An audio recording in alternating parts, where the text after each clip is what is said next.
Dear student, welcome to e-Pathshala, and today you have chosen to learn about diabetes screening tests.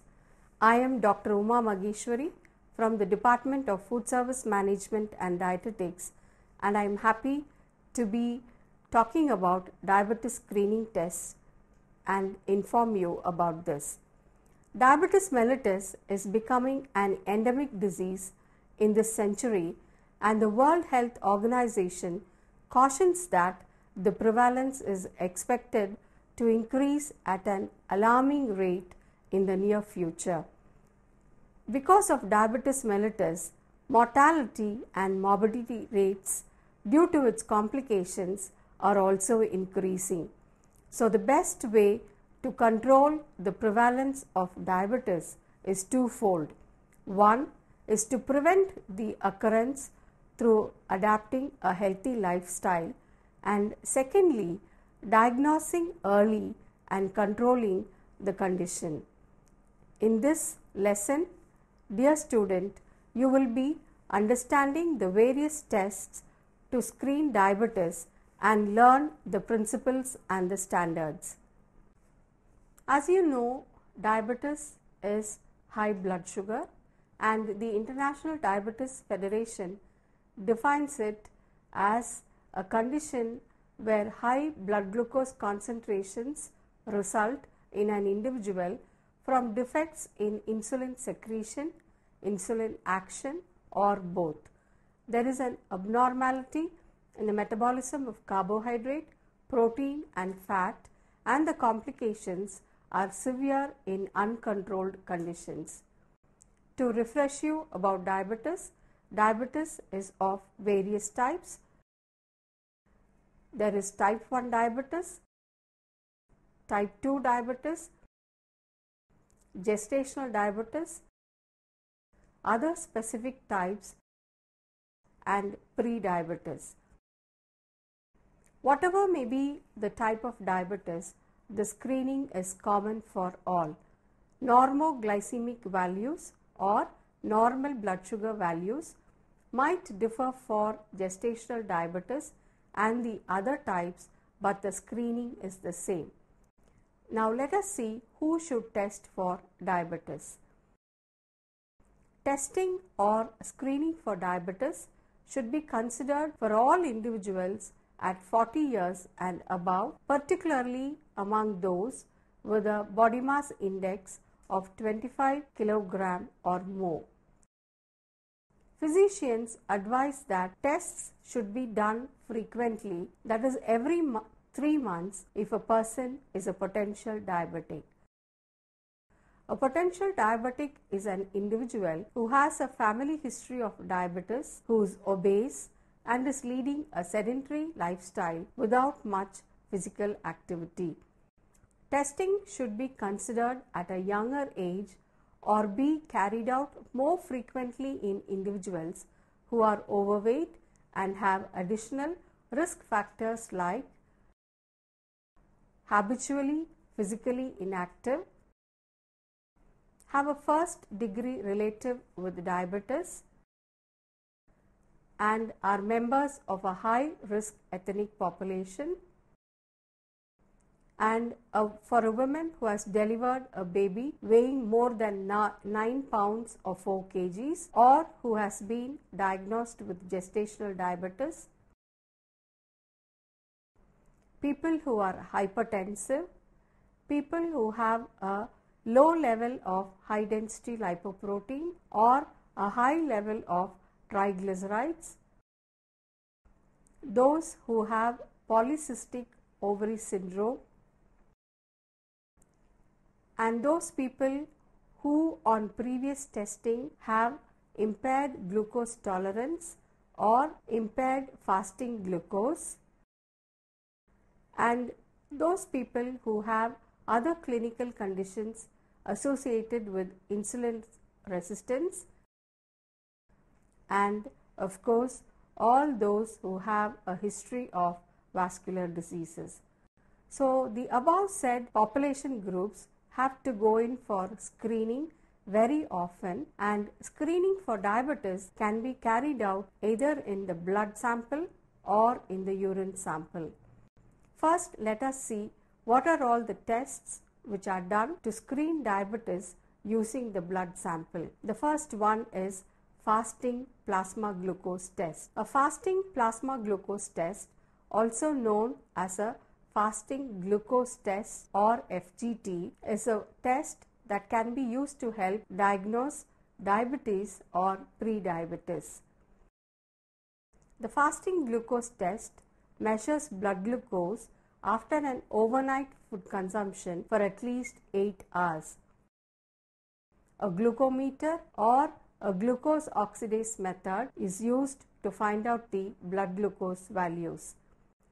The World Health Organization defines the following fasting glucose test results. An individual who has a blood sugar of 110 mg per dl is considered as normal.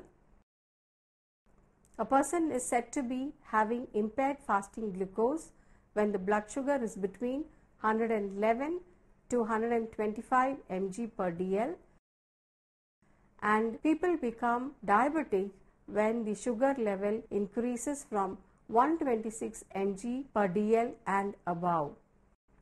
Apart from the fasting blood glucose test, a postprandial blood glucose test is also used for screening. Postprandial measurement means that the blood glucose level is tested after 2 hours of consuming a meal. The PP values or postprandial values give an idea of how an individual responds to a meal of carbohydrate intake. The WHO specifies the values as you see in the chart. Now the next one is random blood glucose test. Diabetes screening is possible whenever the blood glucose level can be checked at any time of the day, and this is called as random values. Either a glucometer or the method of glucose oxidase can be used to estimate the blood glucose. The values for a normal random blood glucose level should be within 200 mg per dl as per WHO standards. Now let us move on to the next type of important tests, which is the C-peptide test. The principle of this test is based on the fact that C-peptide is released at the same time as insulin in our body. For each molecule of insulin produced, a molecule of C-peptide is released and it remains in the blood longer than insulin. This makes it as a useful marker of insulin production. C-peptide by itself does not influence any blood glucose control, and hence a high level indicates that insulin is produced but is not utilized by the body, and this condition is known as insulin resistance. On the other hand, if a low level of C-peptide is noticed, it indicates that insulin produced by the pancreas is less, and hence the individual is a type 1 diabetic. When can a C-peptide test be performed? Well, a C-peptide test can be performed for any of the following reasons you see here. To distinguish whether an individual has type 1 or type 2 diabetes, to investigate whether an individual has insulin resistance, to ascertain the causes of hypoglycemia, and to monitor insulin production after the removal of a tumor of the pancreas. Now, knowing that, let us understand how the test is done. The procedure requires measuring of a C-peptide in the fasting blood. A fast for 8 to 12 hours before the test is important, and oral hypoglycemic drugs have to be avoided before the test is done. A sample of blood will be taken and levels of C-peptide will be measured as well as the blood glucose level. If the test is to diagnose either type 1 or type 2 diabetes, an injection of glucagon may be given in the arm between two blood samples in an attempt to stimulate insulin production. The normal range for a C-peptide test is 0.51 to 2.72 Ng per ml.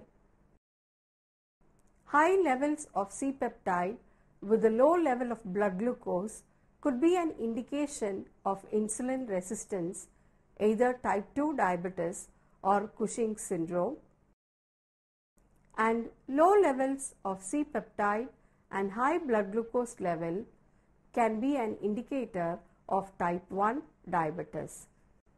Now, understanding the C-peptide test, let us move on to the most commonly followed test for screening diabetes, which is the oral glucose tolerance test. In cases when there is impaired glucose tolerance or fasting blood glucose is normal but postprandial is high, or vice versa, the physician might advise a oral glucose tolerance test. OGTT, as it is called, it is a method which can help to diagnose instances of diabetes mellitus or insulin resistance. The test is used to determine whether the body has difficulty in metabolizing the intake of carbohydrate. This test is also done in fasting stage. The patient is asked to take a glucose drink, that is glucose which is mixed in plain water, and the blood glucose level is measured before the glucose drink and at intervals of 30 minutes, 1 hour and 90 minutes. As you can see in the graph, the values denote moderate or severe hyperglycemia. The test is useful to diagnose prediabetes, gestational diabetes among pregnant women, insulin resistance, and reactive hypoglycemia. As you can see in the graph, people without diabetes have a fasting value which is below 6 millimoles, and people with impaired glucose tolerance have a fasting value which is 6 to 7 millimoles. Diabetic levels, the fasting value is over 7, and at 2 hours it is above 11 millimoles per liter. Lifestyle changes is advised if the values are within the impaired glucose tolerance range, and if diabetic, then either oral hypoglycemic drugs will be advised along with dietary restrictions. Next is glutamic acid decarboxylase autoantibodies or GAD antibodies test. This test is used to find out whether someone has either type 1 diabetes or latent autoimmune diabetes of adulthood, also known as LADA.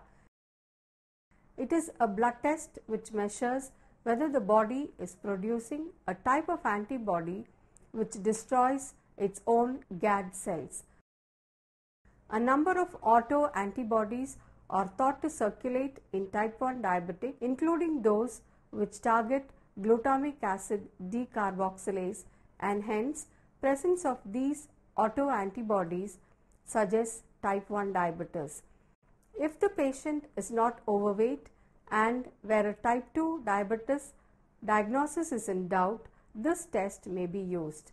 The test may also be used to determine whether gestational diabetes may be type 1 diabetes. Presence of the GAD antibodies is observed in 75% of people with type 1 diabetes at diagnosis. If no GAD antibodies are present, the test cannot be conclusive in saying that the patient does not have type 1 diabetes. Moving on to glycosylated hemoglobin test or the HbA1c. The HbA1c test, also known as the hemoglobin A1c or glycated hemoglobin test, is an important blood test which indicates the control of blood sugar in a diabetic. HbA1c occurs when hemoglobin, the oxygen carrying protein in red blood cells, becomes bonded with glucose in the bloodstream. The bonding with glucose is called as glycation.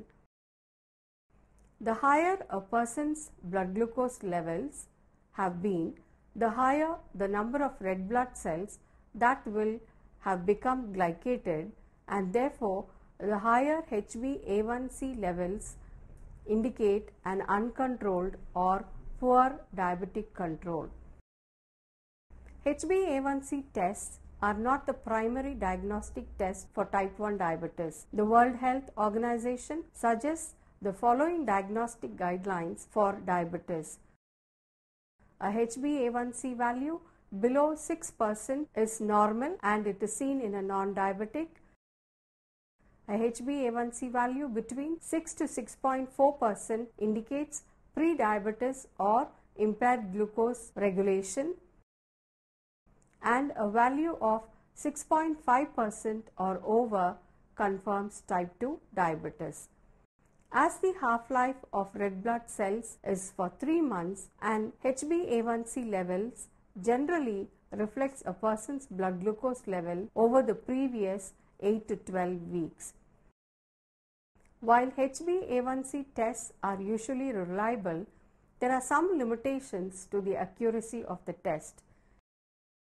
People with different forms of anemia may not have sufficient hemoglobin for the test to be accurate, and being pregnant or having an uncommon form of hemoglobin or short-term illnesses can cause a temporary rise in the HbA1c values.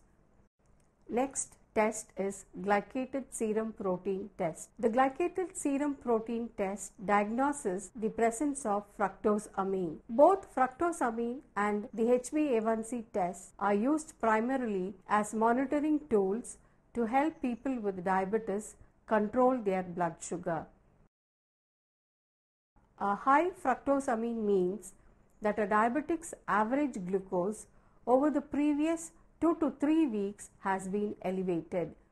Instances where fructosamine may be a better monitoring choice than HbA1c includes rapid changes in diabetes treatment, a diabetic pregnancy, a shortened RBC lifespan, and abnormal forms of hemoglobin. A normal fructosamine level may indicate that a diabetic has good diabetic control and that the current treatment plan is effective for the individual. Since the fructosamine levels of people with well-controlled diabetes may overlap with those of people who are not diabetic, the fructosamine test is not much used as a screening test for diabetes. Now, the next test is glycomark blood test. The glycomark blood test does not require any fasting or other special preparations, and normal medications may be taken before the test. This blood test is used to assess glycemic control and fluctuations over a 1 to 2 week period. The glycomark blood test is a relatively new laboratory test and is used in conjunction with HbA1c, which looks at glycemic control over a 2 to 3 month period. The test is very useful in determining if an individual is experiencing extreme spikes in blood glucose levels after meals. The test works by measuring the level of 1,5-anhydroglucitol or 1,5-Ag in the blood. 1,5-Ag is a blood sugar that, like other blood sugars, such as glucose is absorbed by the kidneys. The kidneys only need a certain amount of blood sugar, and so when their glucose blood level spikes above 180 mg per dl, the 15 Ag blood sugars are passed out of the body as waste and their presence in the blood is decreased.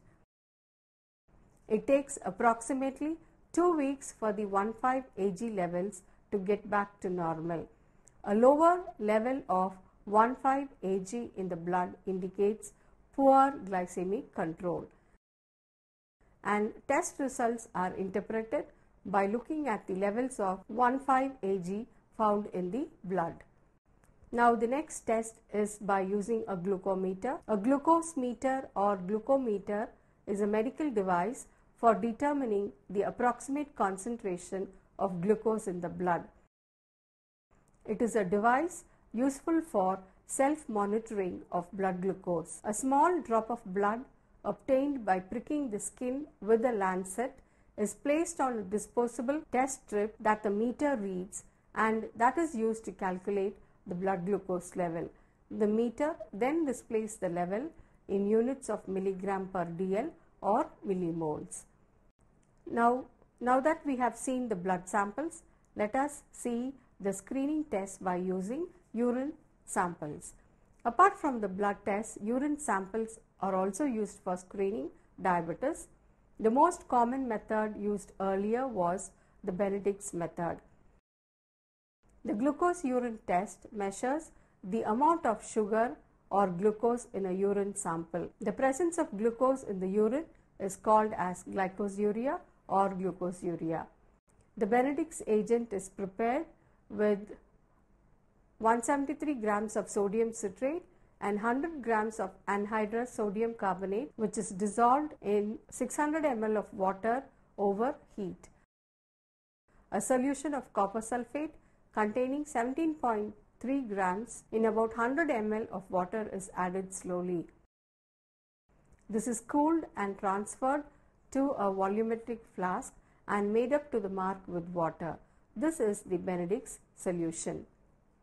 About 5 ml of Benedict's solution is taken and 5 to 8 drops of urine is added and is heated over or in a boiling water for 2 minutes, and then the solution is allowed to cool. The change in color tells the amount of glucose present. As you see in the test tubes, a red brick precipitate is uncontrolled diabetes. The major principle behind this test is that a hot alkaline solution of cupric sulfate is oxidized to a reducing sugar like glucose and fructose and produces a brick red precipitation of cupric oxide. Now we will move on to see the glucose oxidase impregnated strips or the dipstick method. The dipstick has glucose oxidase at the end of the strip. When this is dipped in urine sample, the reagent is allowed to react with the glucose for 1 minute. Color will develop, which will show the amount of glucose present. The glucose urine test may be ordered when the doctor suspects renal glycosuria. This is a rare condition in which glucose is released from the kidneys into the urine even when the blood glucose is normal. In the dipstick method, higher than normal levels of glucose may occur when there is diabetes. Small increases in urine glucose levels after a large meal are not always a cause of concern. During pregnancy, half of the women have glucose in their urine at some time during pregnancy. Glucose in the urine may mean that a woman might have gestational diabetes and renal glycosuria, which is a rare condition in which glucose is released from the kidneys into the urine even when blood glucose levels are normal. So far, dear student, we have seen that diabetes screening is important for all people who are above the 40 years of age And for those who have a heredity of diabetes in the family, those who are obese, who lead a sedentary lifestyle, and those women who have polycystic ovarian syndrome. Now, diabetes screening becomes very important and has to be done at regular intervals so that it can be prevented, and those people who have diabetes running in the family can always delay the onset of diabetes. Our changing lifestyle and our very low physical activity has made diabetes a very important disease which has to be of concern, and screening of diabetes is the only way to find out whether a person has diabetes or not. Now, screening, as you saw, it can be done by using both blood and urine samples, and there are very easy methods